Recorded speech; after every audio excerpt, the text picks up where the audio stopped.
Assalamualaikum warahmatullahi wabarakatuh. Perkenalkan, nama saya Alia Jaya Kamila dengan NIM 2207466, Program Studi Bahasa dan Sastra Indonesia. Di sini saya akan membahas buku An Introduction to Psycholinguistics, terutama bab 3 yang sudah saya terjemahkan, yaitu prinsip-prinsip membaca dan pengajaran. Bab ini berfokus pada metode pembelajaran membaca, menguraikan prinsip-prinsip yang mendukung pembelajaran efektif. Bab ini juga membahas isu pengajaran seluruh kata versus pengajaran fonik dan mempertimbangkan faktor kesiapan membaca dan pembelajaran awal. Pemahaman tentang unsur-unsur kunci dalam sistem penulisan dan hubungannya dengan ucapan adalah penting untuk memahami membaca dengan benar. Maka dari itu, mari kita mulai dengan materi yang pertama. Yang pertama ada sistem penulisan dan ucapan. Sistem penulisan dirancang untuk merepresentasikan kata-kata yang diucapkan dalam sebuah bahasa.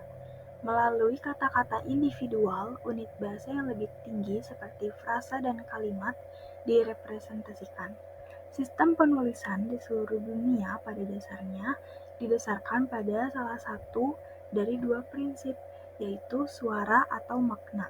Inventaris simbol visual dalam sistem penulisan dibangun berdasarkan prinsip-prinsip berikut.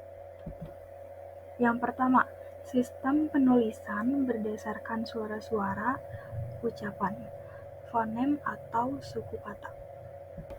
Dalam sistem berbasis suara, simbol-simbol mencerminkan ucapan termasuk fonem dan suku kata. Berbagai skrip penulisan suara digunakan di seluruh dunia, seperti Devanagari, Arab, Hangul, Kana, Kiril, dan Romawi. Beberapa bahasa seperti Finlandia dan Spanyol menggunakan abjad Romawi untuk fonem, sementara bahasa Korea dan Jepang menggunakan Hangul dan Kana untuk suku kata. Ortografi berbasis suara ini lebih mudah dibaca daripada yang tidak sesuai, seperti contohnya itu bahasa Inggris. Bisa kita lihat di poin kedua, ada ketidakdapat-prediksian ortografi bahasa Inggris. Contohnya ini ada satu huruf dapat mewakili lebih dari satu suara, terutama vokal, sehingga huruf A dapat mewakili dua fonem, A seperti dalam one dan A seperti dalam cat. Dan yang kedua, kombinasi huruf digunakan untuk merepresentasikan suara-suara bahasa Inggris lainnya. Misalnya th, seperti dalam think dan that. Itu tuh berbeda. Ini ada A ditambah konsonan dan ditambah E. Itu tuh akan menjadi eight. Dibandingkan dengan vokal dan konsonan saja, itu akan menjadi at.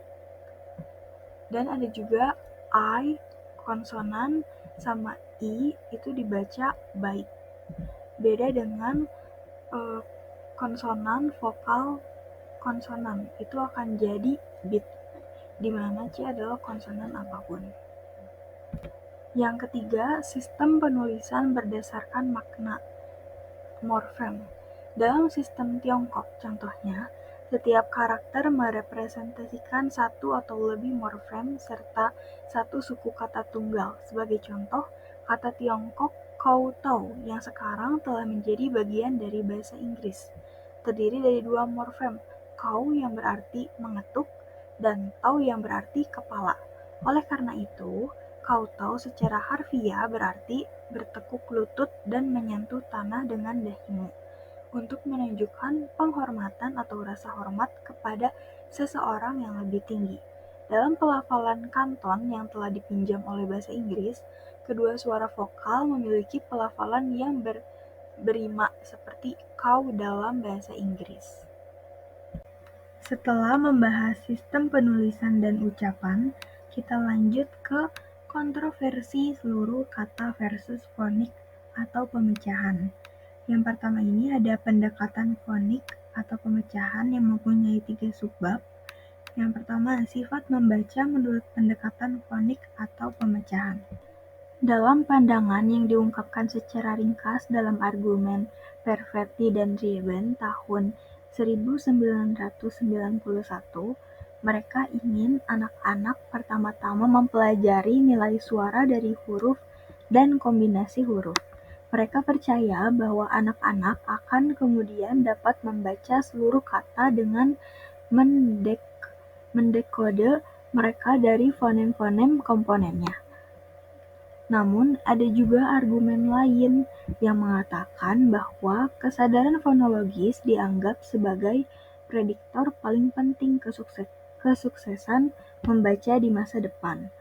Ini tuh dalam laporan Panel Membaca Nasional tahun 2000. Membaca pada dasarnya dipahami sebagai identifikasi kata-kata melalui nilai suara huruf. Tujuannya agar anak-anak dapat mendekode bentuk tertulis menjadi bentuk fonemik mereka yang kemudian dapat diucapkan dengan kata-kata bicara.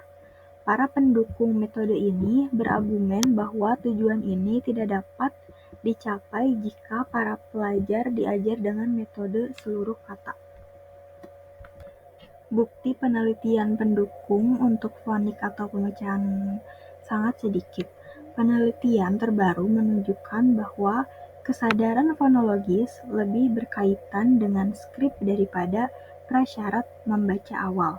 Sekitar 2 atau 5 anak memiliki tingkat kesulitan dengan kesadaran fonemik, dan sekitar 1 dari 5 anak kesadaran fonemiknya tidak berkembang atau membaik dari waktu ke waktu. Data dari penelitian tentang membaca dari National Institute of Child Health and Human Development, Grossen, 1997. Kesadaran fonologis hanya berkembang pada tahap akhir pemerolehan membaca untuk bahasa Jerman, dan ternyata memiliki sedikit penting dalam pemerolehan membaca dalam bahasa seperti Yunani, Portugis, Spanyol, India, dan Jepang. Hasil-hasil seperti itu dengan jelas mendukung metode seluruh kata. Yang terakhir adalah masalah dengan pendekatan fonik atau decoding. Masalah utama dengan metode fonik dan decoding dalam membaca adalah hal ini mengalihkan perhatian anak dari makna ke elemen-elemen suara yang tidak memiliki makna. Baik metode yang mengajarkan korespondensi huruf suara secara terpisah atau dalam konteks seluruh kata, mengarahkan fokus pada identifikasi komponen suara yang membentuk kata-kata. Pembelajaran membaca dengan cara ini dianggap tidak alami, jauh berbeda dari pembelajaran memahami dan menghasilkan ucapan. Hal ini dianggap sebagai tugas yang membosankan dan membingungkan, terutama dalam bahasa yang kompleks seperti bahasa Inggris, mengingat kerumitan ejaan bahasa Inggris tidak disarankan untuk mengutamakan pengajaran nilai-nilai suara huruf dan decoding dalam program membaca. Masih dalam kontroversi seluruh kata versus fonik atau pemecahan, kita beralih ke nomor 2, yaitu pendekatan keseluruhan kata. Di sini ada kontroversi dalam pendekatan keseluruhan kata. Yang pertama, pengajaran membaca seharusnya berfokus pada makna dan komunikasi, bukan pada ucapan. Lalu yang kedua, pembaca yang lancar menggunakan strategi kata utuh. Yang ketiga, anak-anak belajar membagi bahasa ibu mereka secara morfemik, sintaksis, dan fonologis melalui induksi. Yang keempat, belajar untuk membedakan bentuk huruf individu yang terbaik dalam sebuah kata. Yang kelima, membaca seharusnya hanya melibatkan kata-kata, frasa, dan kalimat yang memiliki makna. Yang keenam, membaca seharusnya tidak bergantung pada pengajaran bahasa baru atau konsep-konsep baru. Yang ketujuh, membaca seharusnya didasarkan pada pemahaman berbicara dan bukan pada produksi berbicara. Yang kedelapan, membaca seharusnya tidak bergantung pada pengajaran menulis. Dan yang terakhir, belajar membaca seharusnya menyenangkan. 3. program membaca 4 tahap universal. Yang pertama, kita akan membahas 4 tahap dalam program pengajaran. Tahap pertama, tujuan dari tahap ini, yaitu pembiasaan kata, adalah mengenalkan anak-anak pada bentuk kata-kata tertulis dan membuat mereka menyadari bahwa kata-kata lisan yang berbeda memiliki manifestasi tertulis yang berbeda. Yang kedua, identifikasi kata. Dalam tahap ini, anak belajar kata tertulis tertentu yang terkait dengan kata tertulis tertentu atau objek tertentu.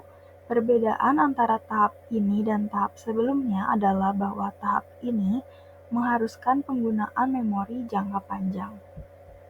Yang ketiga, identifikasi frasa dan kalimat. Fase ini mirip dengan fase identifikasi kata sebelumnya, kecuali bahwa unit-unit linguistik yang lebih besar menjadi perhatian. Tujuannya adalah agar anak dapat membaca unit linguistik dasar terbesar, yaitu kalimat. Dan yang terakhir, tahap terakhir, yaitu paragraf, cerita, dan membaca buku. Pembelajaran membaca paragraf dan buku mungkin merupakan salah satu kegiatan membaca yang paling menarik bagi anak-anak, karena ada kegembiraan yang dapat dihasilkan oleh sebuah cerita yang tidak dapat ditawarkan oleh membaca kata-kata, frasa, dan kalimat terpisah. Seiring anak belajar membaca paragraf dan buku-buku tersebut mungkin akan memiliki lebih sedikit gambar dan lebih banyak teks. Dengan demikian, seiring berjalannya waktu, ketergantungan pada gambar akan berkurang dan ketergantungan pada teks akan bertambah. Tujuan fase ini adalah memberikan anak-anak pengetahuan dan keterampilan yang akan memungkinkan mereka membaca teks dengan lancar. Kita lanjut ke topik kedua. Hingga saat ini, program 4 fase atau 4 tahap telah diterapkan di Amerika Serikat untuk anak-anak Amerika yang belajar bahasa Inggris, di Jepang untuk anak-anak Jepang yang belajar bahasa Jepang, dan Republik Rakyat Tiongkok untuk anak-anak Cina yang belajar bahasa Cina. Di ketiga negara ini, penelitian dilakukan dengan kelompok prasekolah dan anak-anak di rumah. Untuk kelompok prasekolah, guru-guru biasa melakukan pengajaran mengikuti petunjuk dari penulis pertama. Untuk anak-anak di rumah, orang tua yang melakukan pengajaran juga di bawah bimbingan penulis pertama. Anak-anak prasekolah berusia antara 1 hingga 4 tahun. Anak-anak yang diajar di rumah berusia antara 1 hingga 2,5 tahun. Lalu kapan sih seorang anak siap untuk belajar membaca? Seorang anak dapat diajari membaca kata-kata, frasa, dan kalimat yang dapat dipahami dalam ucapan.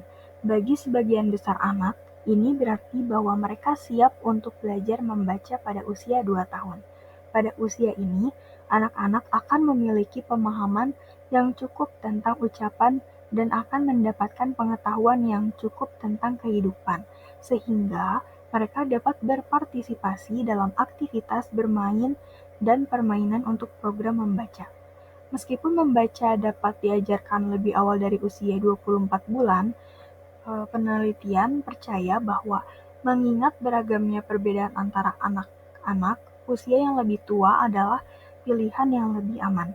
Hal ini akan menghindari potensi rasa frustasi baik pada pihak guru atau orang tua maupun anak. Bagi anak-anak yang lebih muda, sebelum dimulainya pengajaran membaca, hanya dengan meletakkan kartu-kartu kata di samping benda-benda dan gambar-gambar akan memberikan anak pemahaman awal tentang bentuk visual kata dan huruf. Hal ini tentu sangat bermanfaat. Dan materi yang terakhir adalah keuntungan membaca sejak dini untuk anak usia prasekolah. Penting untuk dicatat bahwa tidak ada studi sukses yang dilaporkan tentang membaca dini yang menggunakan metode fonik atau decoding. Semua menggunakan pendekatan kata utuh, bahwa hal ini harus terjadi bukanlah kebetulan, Karena apa yang dilakukan oleh studi-studi ini adalah memanfaatkan kemampuan alami yang dimiliki anak-anak dalam pembelajaran membaca. Seperti yang dijelaskan, sebagian besar anak usia 2 tahun siap diajarkan membaca. Mengapa membaca sejak dini bermanfaat? Ada beberapa keuntungan penting dalam mengajarkan membaca kepada anak-anak pada tahun-tahun prasekolah mereka. Yang pertama, membaca adalah sumber kebahagiaan bagi anak.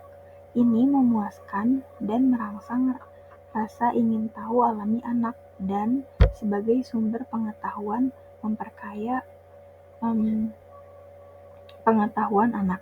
Semakin cepat seorang anak menemukan sesuatu hal yang baru, semakin diperkaya dan lebih mendalam daya tarik anak terhadap membaca. Cinta membaca terbentuk. Suasana hangat, dukungan, dan non-formal di rumah atau prasekolah memberikan situasi yang sangat baik untuk pembelajaran.